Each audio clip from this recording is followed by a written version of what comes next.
Assalamualaikum warahmatullahi wabarakatuh.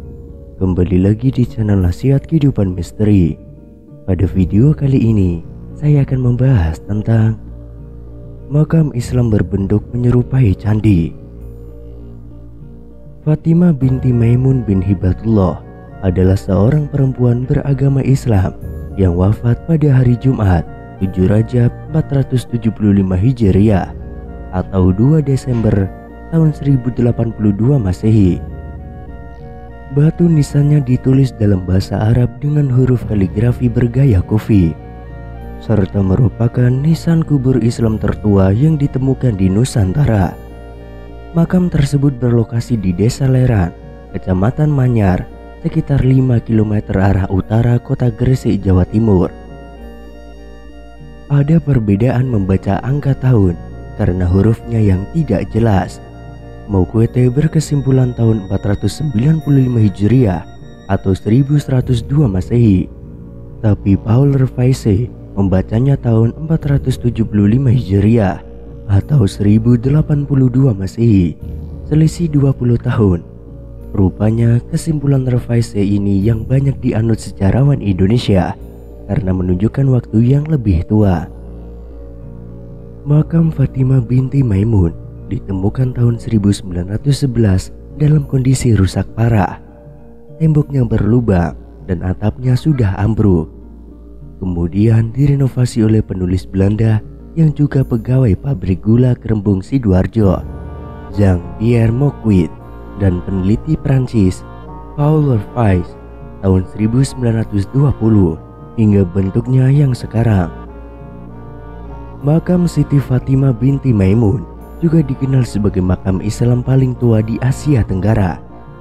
Makam wanita penyebar agama Islam ini terletak di sebuah desa yang bernama Desa Leran, Kecamatan Manyar, Gresik, Jawa Timur, dan diketahui juga lokasinya tidak jauh dari Masjid Malik Ibrahim.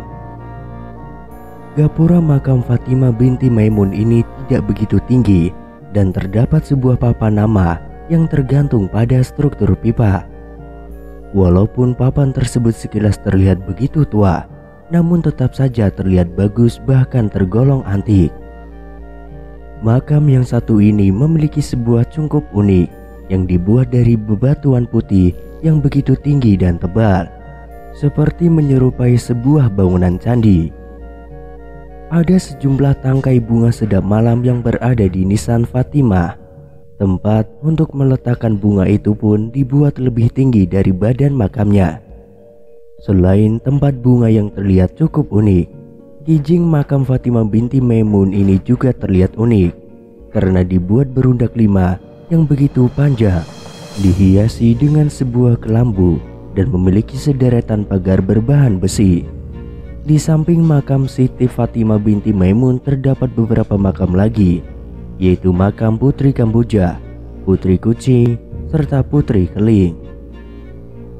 Selain itu, kompleks utama pada makam Siti Fatimah binti Maimun ini dikelilingi sebuah pagar atau tembok yang memiliki ketinggian setinggi pinggang orang dewasa dan memiliki sebuah gapura yang kabarnya gapura ini sengaja dibuat dengan ukuran yang begitu rendah. Hal itu bertujuan agar siapapun yang berkunjung ke makam tersebut membungkukkan badan serta menundukkan kepala ketika hendak melewati gapura itu. Dan ini merupakan sebuah lambang yang dikenal sebagai tanda penghormatan untuk penghuni makam tersebut. Di kompleks pemakaman ini juga terdapat beberapa kuburan yang terlihat begitu panjang. Karena memiliki panjang yang jauh lebih panjang dari makam-makam pada umumnya, maka makam ini disebut juga dengan sebutan makam panjang. Makam panjang tersebut adalah makam Sayyid Karim, Sayyid Jafar, dan Sayyid Syarif. Diketahui juga bahwa makam panjang ini memiliki ukuran sepanjang 9 meter. Kabarnya makam panjang ini merupakan sebuah lambang bahwa menyebarkan agama Islam adalah sebuah perjuangan dan perjalanan yang begitu panjang. Di sisi lain juga terdapat beberapa makam, yaitu makam Sayyid Jalan serta Sayyid Damal yang memiliki kepanjangan makam sepanjang 6 meter. Di luar area makam ini juga terdapat lagi sebuah makam yaitu makam Sayyid Jamaluddin. Temuan nisan batu Fatimah binti Maimun merupakan salah satu data arkeologis yang berkenaan dengan keberadaan komunitas muslim pertama di kawasan pantai utara Jawa Timur. Gaya kufi tersebut menunjukkan di antara pendatang di kawasan pantai tersebut terdapat orang-orang yang berasal dari Timur Tengah dan bahwa mereka juga merupakan pedagang. Sebab nisan kubur dengan gaya kufi serupa juga ditemukan di Pangrang, Campah Selatan. Hubungan pedagang Campah, Jawa Timur tersebut adalah bagian dari jalur perdagangan komunitas muslim pada abad ke-11 yang membentang di bagian selatan Cina, India, dan Timur Tengah.